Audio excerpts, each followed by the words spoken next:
আমরা এখন এখান থেকে আমরা কাটবো পাইপটা। এই যে আমরা প্লাস্টিকের পাইপে থেকে আমরা কাটতেছি, দেখাও ভালোভাবে। এই যে এখান থেকে কাটবো আমরা।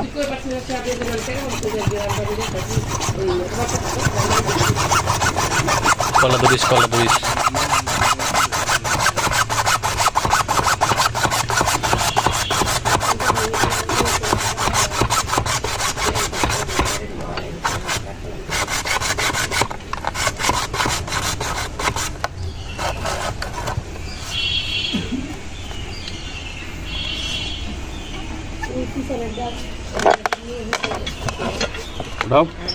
এই আমাদের কাটা হয়ে গেছে বন্ধুরা।